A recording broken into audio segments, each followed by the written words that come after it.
Greetings and konnichiwa, and welcome to the Onyx Tavern. I'm your host, Rick the Bard, keep bringing you episode 175 here at the Tavern, presented by HeroTaku.com. So a couple weeks ago, Power Morphicon finished. Yeah, guys, I know it's been a while and I'm just now getting to it, but that's what happens when you go on vacation. I apologize for that. And of course, I did not go to Power Morphicon, and unfortunately, I don't think I ever will go. But there are a lot of people who did go and did report on some things, and I'm just here to give you guys my commentary on what was announced. And, frankly, nothing really earth-shattering was announced because, once again, if you follow the Sentai, you know what's going to be happening. But a lot of what came out of this was merchandise-related. So I want to go over the merchandising information that came out of Power Morphicon, and of course, the really important stuff we'll get towards the end, and if you're looking at your screen right now, you know what we'll be covering towards the end here. Okay, first of all, they did give information on a new legacy piece of merchandise, that is the Legacy Power Sword, another roleplay weapon, because apparently we can't go to the Zeonizer or more morphers, but we're going to go back to Mighty Morphin yet again, and this time with the Power Sword. Nothing particularly wrong with it. I wish I had a good idea of what the scale of this weapon is, because, guys, back in the day when I got the original Power Sword with the Power Blaster set, it was this dinky, 14-inch little dagger more was a sword. Now, appears from the images from Power Morphicon, it looks like it's going to be a real full-size sword, 1-to-1 scale with what was in the show. I can't confirm that, and as far as I know, nobody has been able to tell me if that's the case or not, but it looks pretty big. I imagine it's going to be made out of die cast and whatnot, and this might be something I would definitely go ahead and pick up. I imagine the price tag is probably going to at least be $100 or so. So there you go. And just think about the Legacy toy line as far as the weapons and all that. I don't know why we're going back to Mighty Morphin and all these. Can we go to Zeo next, or God forbid, Alien Rangers or Turbo or something? Let's try something a little bit different than just Mighty Morphin, because you guys do realize that as of the day I'm recording this is the 23rd anniversary of Power Rangers. There are other seasons than Mighty Morphin to pick from. Heck, if you did, Legacy RPM Morpher, I would at least go for that. It's at least something other than Mighty Morphin. Now, they do rectify this a little bit in what's come up with the Legacy figures. Now, pros and cons here. First of all, I did see a lot of the Legacy figures at Walmart when I got a chance. They look pretty good and everything. They are going to come out with some Zeo Legacy figures. They're going to come out with some Space Legacy figures, which is great. Those are some solid seasons, solid designs to go ahead and choose from. What I'm really kind of concerned about here is why we're going this path with these Legacy figures, because all they really are is your standard action figure just bumped up to a much larger size, whether they 8 inches or something like that. And the molds are significantly different from others. As a matter of fact, I showed my wife the Blue Wind Ranger when we were shopping one day, and the only thing she could notice was, why are her breasts so big? And I'm like, which seems to be one of the positives of this figure. Nevertheless, what I'm actually kind of confused about these figures is that if we're making these figures of old Rangers and we're trying to make them better than what we have as a standard line figures, why not just bring out SH Figuarts? I mean, why not get some American releases of some of the Figuarts? Like, take some of those Deco Rangers and repackage them as SPD. Or, go ahead and take, the the Kiba Ranger and package them as Mighty Morphin White Rangers. I don't think he got an American release as Mighty Morphin. Could be wrong on that. Don't quote me on that. My point is, why aren't we releasing SH Figuarts to an American market? Because honestly, all we got from the American market was the Mighty Morphin line, the first 6, maybe White. Again, I probably should have known that beforehand. But why not, instead of, the Legacy Space figures, why not SH Figuarts? Because it does seem that you're catering to an older audience here, because you're releasing the older ones, the ones that are at least 20 years old. So why not go for the higher end of the Figuarts, which, again, That's the demographic that's buying these SH Figuarts as well, and likely the demographics buying the legacy figures. Now, of course, younger kids can go ahead and buy the legacy figures, but I'm just on this thing like I want the SH Figuarts released. I want more of them because you know what? They're freaking awesome. So, all right. But apparently, it was a big deal as well when they were announcing these legacy figures that Poisandra is getting a legacy figure. Like that was a big deal. Like, and finally, Poisandra, which was on the slide. Now, I don't know about you guys, but I don't care for Poisandra at all. I mean, her Japanese counterpart was slightly better, but that was only because when she was in human form, she was really cute. Um, but what's the big deal about Poisandra? Is she everybody's favorite character on Dino Supercharge? Am I missing something? Why is it such a big deal that she's getting a figure now?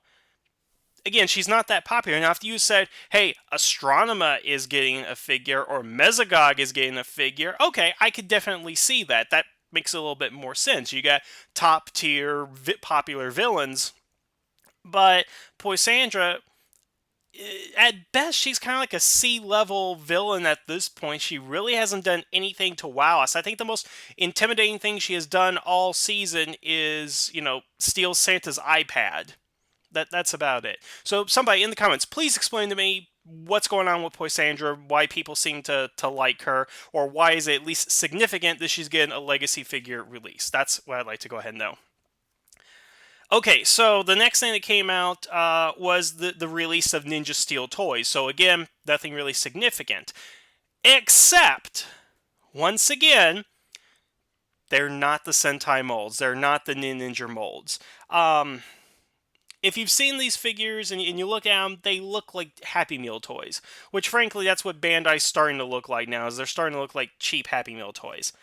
I really want an honest-to-God answer. I wish I could go to Power Morphicon, because I want to go to the Bandai of America booth, I want to sit in on a question or whatever, and I want to ask them straight up, why don't you release the Japanese superior molds? Why don't you do that? I want to hear them give me an actual explanation, not BS, oh, it's more better for American audiences, cheaper to make, blah, blah, blah, stuff like that. I don't want to hear that. I want to hear a reason why they're screwing us out. Because you guys do realize that if you want a good, high-quality toy, you have to get the Ninja toys from Japan and have it shipped. Now, I'm lucky because I'm able to get this stuff firsthand here for, retail price, sometimes lower. But I feel bad for everybody else that can't. Or, geez, once I actually leave Japan, I have to start paying for international shipping. Oh, my goodness. Okay, but the point I'm trying to get at here is they're screwing us over, guys, and we're accepting it. I'm not hearing the outcries from people saying, no, release the Japanese molds, because you know what? That's what we need. We don't need to be spending our hard-earned money for shipping from Japan. We really don't need to be doing that when we should be able to get it here in the United States. But again, I've gone over this way too many times before. But the only other significant news about this is that apparently the sword is not going to be this season's morpher. The Ninja Steel morpher is going to be that four-cornered weapon thing whose name I should have looked up. I'm sorry, guys. Okay, the thing turns to a bone arrow and a sword and all that stuff. That apparently is going to go ahead and be the morpher, and that's causing some debate with some people. And here's the thing. I never really was on board with the sword actually being the morpher in the first place for Ninja. I mean, it works as a morpher. There's nothing particularly wrong with it. It's just that I prefer the wrist morphers, that strap on, or communication devices and things like that. As I said before, one of my favorite morphers, not so much in design and aesthetics, but in functionality, is the Time Force morpher, the Chrono morpher. Because what does the Chrono Morpher do? Communication, you can use it to morph, you can, summon weapons from it, and I'm sure if they wanted to, they could have made a teleportation device as well. I do like those, and the concept of a multifunctional morpher here, where it could be a weapon and a morpher, is appealing to me. But I would also say it's kind of like, if it's not broke, don't fix it. And that seems to be... here's things. I will defend the change in Jungle Fury from the wrist-mounted morpher things, whatever they were called, to the sunglasses. I thought that was an okay change. I would have picked something other than sunglasses, but I get why they made it, and hey, it was a big deal.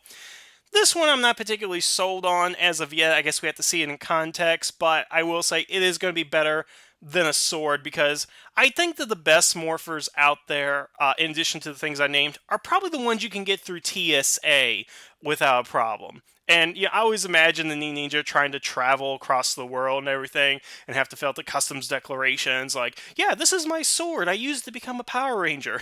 I just like to... Okay, off topic there. But I guess right now I'm okay with it. Not that big of a deal.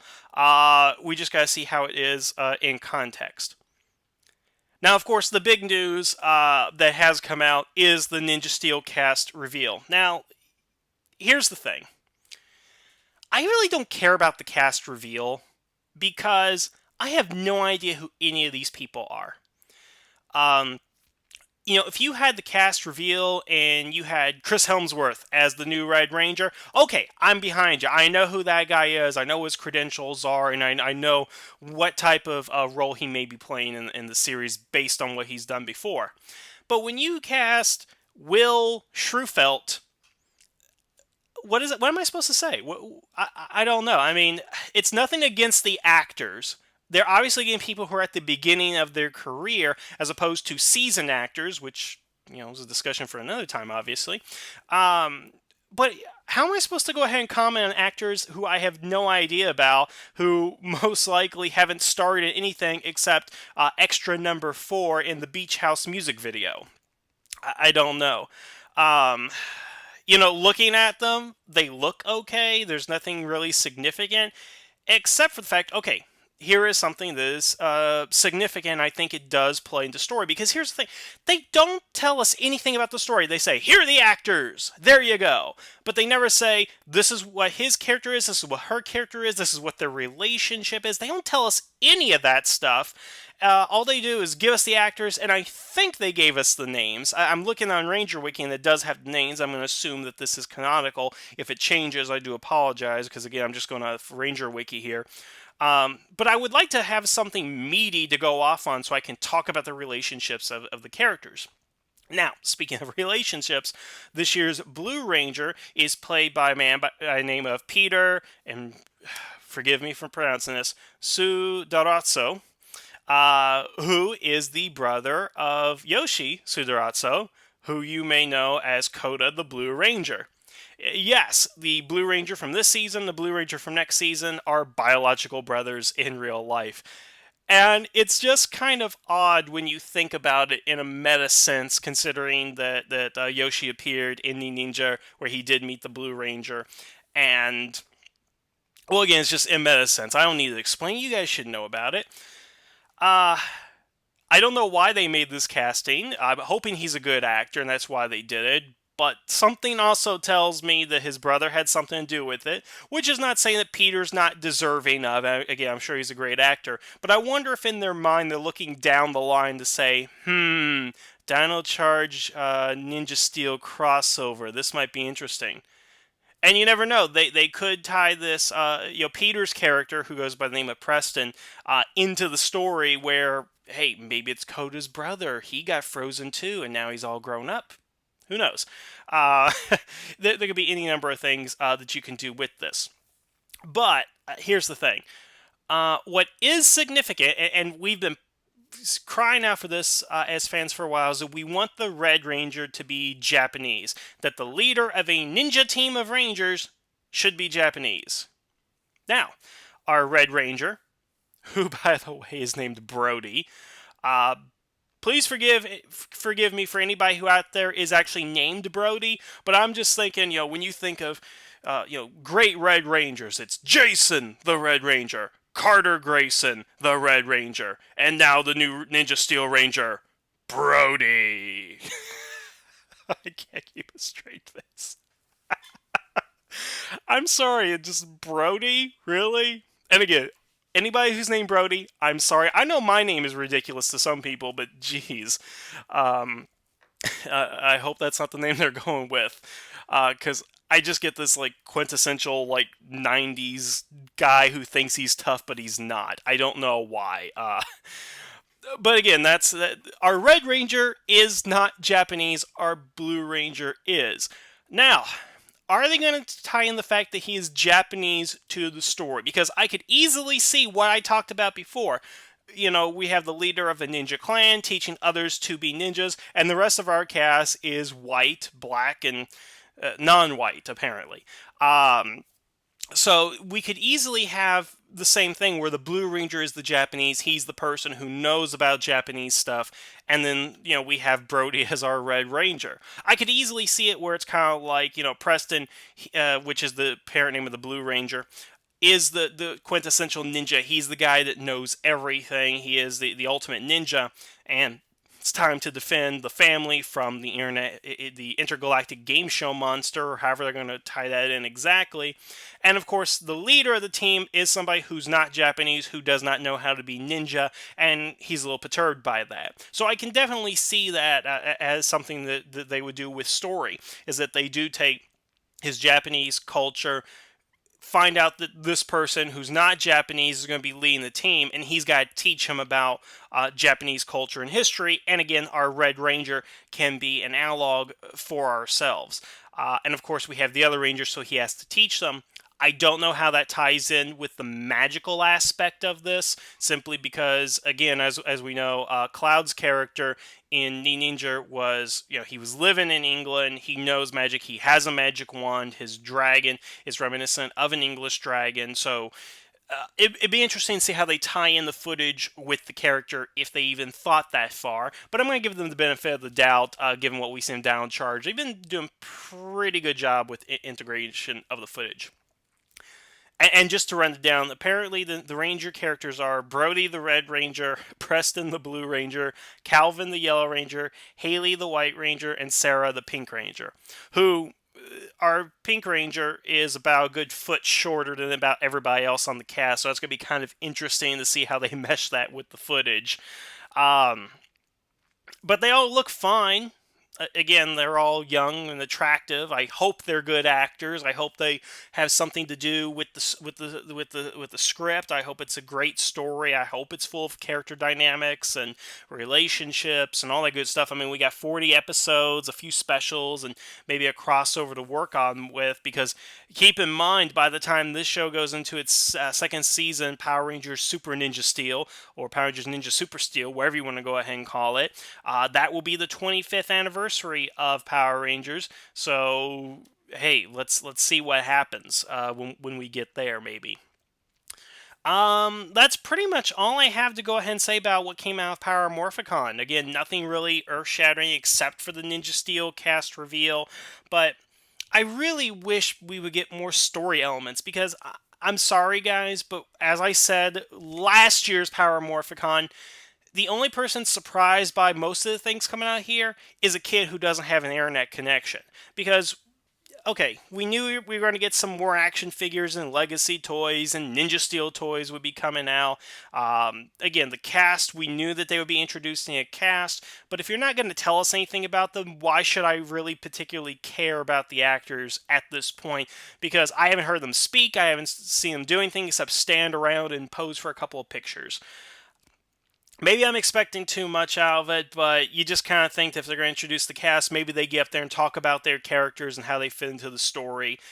I don't think they'd be giving much away, to be quite honest. I mean, they've already said it's a game show monster that's going to be attacking us, so give us a little bit more, right?